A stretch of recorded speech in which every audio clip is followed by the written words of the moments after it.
Hello everyone, good morning. Hope you all are fine. I am Kalani Trivedi, continuing the lecture of FIBCom SAM 2, that is of English subject. We have started the first topic of our grammar, that is parts of speech.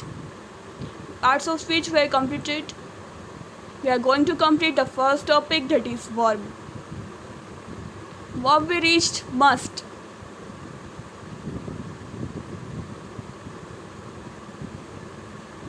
Must. ફરજિયાતપણું.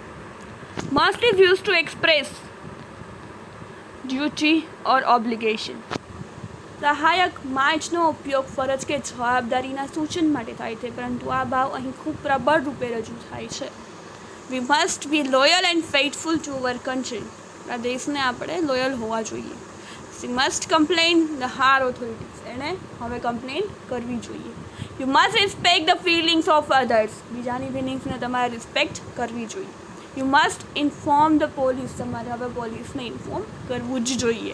V must help the needy and the poor. આપણે જરૂરિયાતમંદ અને ગરીબ લોકોની મદદ કરવી જ જોઈએ. Must is use to make an order. આજ્ઞા આપવા માટે ઓર્ડર ફરજિયાત કમ્પલ્સન કરવાનું જ છે. You must read till midnight. રાત સુધી તમારે અડધી રાત સુધી વાંચવાનું છે.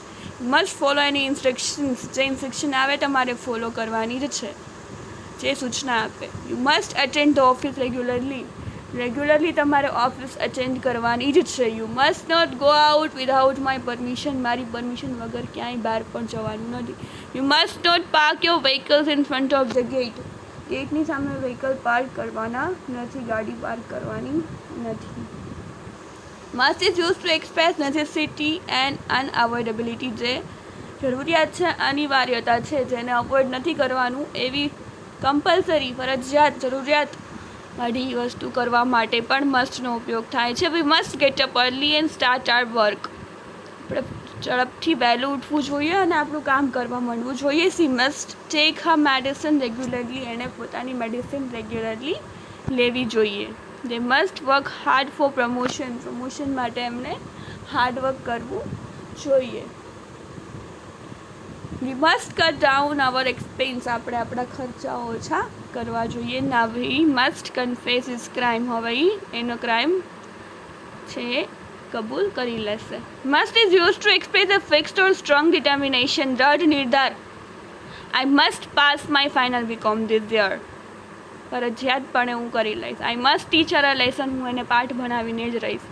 We must win the match. આપણે મેચ જીતીને જ રહીશું. We must finish this work today. અમે આ કામ આજે પૂરું કરીને જ રહીશું. I must not obey him. હવે હું એને ઓબે નહીં કરું, હવે એને ફોલો નહીં કરું. Must is use to express strong likelihood or probability. પ્રબળ સંભાવના, ઈચ્છા વ્યક્ત કરવા માટે થાય છે. I think it must be her raincoat. એનો જ રેનકોટ હોવો જોઈએ. It must be Sonu's voice on radio. આ રેડિયોમાં સોનુનો જ વોઇસ છે. They must be discussing the matter now. એ લોકો અત્યારે જ મેટર ડિસ્કસ કરતા હશે. She must be a teacher. એ ટીચર જ હોવા જોઈએ. You must not be in Delhi nowadays. અત્યારે દિલ્હી નહીં હોય. ઓટ ટુ એટલે નૈતિક ફરજ, જવાબદારી, મોરલ ઓબ્લિગેશન. ઓટ ટુનો ઉપયોગ મોરલ ડ્યુટી ઓર ઓબ્લિગેશન, જરૂરિયાત નેસેસિટી દર્શાવવા માટે થાય છે. નૈતિક ફરજ, જવાબદારીનું સૂચન, ઉપરાંત જરૂરી તેનો નિર્દેશ કરવા માટે પણ થાય છે. We ought to understand this domestic problem. ઘરેલું પ્રોબ્લેમને આપણે સમજવા જોઈએ. We ought not to abuse anybody. આપણે કોઈને વિશે ખરાબ ન બોલવું જોઈએ. They ought not to laugh at others. એ લોકોએ બીજા પર હસવું ન જોઈએ. A year ago he realized that he ought to work hard. એને એક વર્ષ પહેલાં રિયલાઇઝ થયું કે એને હાર્ડવર્ક કરવું જોઈએ. They ought to complete their task in time. સમયસર કામ પૂરું કરવું જોઈએ. ought to plus perfect infinitive is used to express a past obligation which was not fulfilled. જે ભૂતકાળની કોઈ જવાબદારી પૂર્ણ ન થઈ હોય એ દર્શાવવા માટે પણ પરફેક્ટ પાર્ટિસિપલ વાપરવામાં આવે છે. You ought to have help your brother. ત્યારે બ્રધરને હેલ્પ કરવાની જરૂર હતી ભૂતકાળની, પણ નથી કરી. They ought not to have done it. એ લોકોએ આવું નહોતું કરવું જોઈએ તું જે કર્યું હતું. You ought to have told me earlier. આ બધું તારે મને પહેલાં કહેવાની જરૂર હતી. He ought not to have wasted money over it. એણે આમાં મની વેસ્ટ કરવાની જરૂર નથી, પૈસા વેડફવાની જરૂર નહોતી. I ought to have refused that proposal. કાશ મેં પ્રપોઝલ રિફ્યુઝ કરી લીધું હોય. ought to is used to express fitness, યોગ્યતા દર્શાવવા. You ought to be an MA for this post. તમારે MN ડિગ્રી હોવી જરૂરી છે આ પોસ્ટ માટે. તે ought to prove themselves innocent before leaving India. India છોડવા પહેલાં એમણે પોતાની નિર્દોષતા સાબિત કરવી પડશે. વૈશાખી ought to know how to operate computer if she wants this job. જો એને આ જોબ જોતી છે તો એને કોમ્પ્યુટર ઓપરેટ કરતાં શીખવું પડશે, એને આવડવું જ જોશે ફરજિયાત. યુઝ ટુ એટલે ટેવાયેલું, ડેઇલી રૂટીન, હેબિટ, રોજનું રોજિંદુ. યુઝ ટુનો ઉપયોગ કોઈ તેજી દેવાયેલી ટેવ કે ભૂતકાળની રોજિંદી બાબત દર્શાવવા માટે થાય છે. We use to go to Somnath during the vacation, we don't now. પહેલાં અમે દર વેકેશનમાં સોમનાથ જતા, હવે નથી જતા. હવે farmers use to employ ploughs but they have tractors now. હવે તો ટ્રેક્ટર આવી ગયા છે, પહેલાં તો ખેતી માટે જાતે કરવું પડતું કામ, ખેતર ખેડવાનું કામ. આઈ use to read a lot when I was a student. જ્યારે હું સ્ટુડન્ટ હતી ત્યારે હું ઘણું બધું વાંચતી હતી. My father use to smoke. મારા ફાધરે પહેલાં સ્મોક કરતા હતા. Mister Chauhan use to drink a lot. Mister Chauhan પણ બહુ ડ્રિંક કરતા હતા. Children use to play in our compound before we started living here. અમે રહેતા એ પહેલાં બાળકો અહીંયા કમ્પાઉન્ડમાં રમતા હતા. They use to read in my bedroom. એ મારા બેડરૂમમાં વાંચવા ટેવાયેલી હતી. Doctor Sen use to smoke a pipe. Doctor Sen જે પાઇપ સ્મોક કરવા ટેવાયેલા છે. I use to spend the early afternoon in bed. બપોરે તો હું સૂઈ જાઉં છું. Use not to like his neighbour but he does now. પહેલાં એને નહોતા ગમતા, એના નેબર પણ હવે ગમે છે. ડેર એટલે હિંમત, courage, strength. Dare is used as a both main verb and as auxiliary verb. It is simply means to have courage to. હિંમત હોવી, જરૂરત કરવી. He dares to fight with anybody. કોઈ પણ સાથે ફાઇટ કરી શકે છે. He dares not to oppose his father. Auxiliary, એના ફાધરને ઓપોઝ નથી કરી શકતી. She did not dare to confess her love. એને પોતાનો લવ કન્ફેસ કરવાની હવે ડેરિંગ નથી. How dare you open my purse. તમે કહે શું કામ મારું પર્સ ઓપન કર્યું. Dare is a modal community use with not or in interrogative question. Dare not come in my room. હવે હિંમત નહીં કરે મારા રૂમમાં આવવાની. How dare you talk like that to me. તે દિવસે તમે મારી સાથે કેમ વાત કરી આવી રીતે. I dare not ask him for my car. શું કહે છે? I dare not ask him for my car.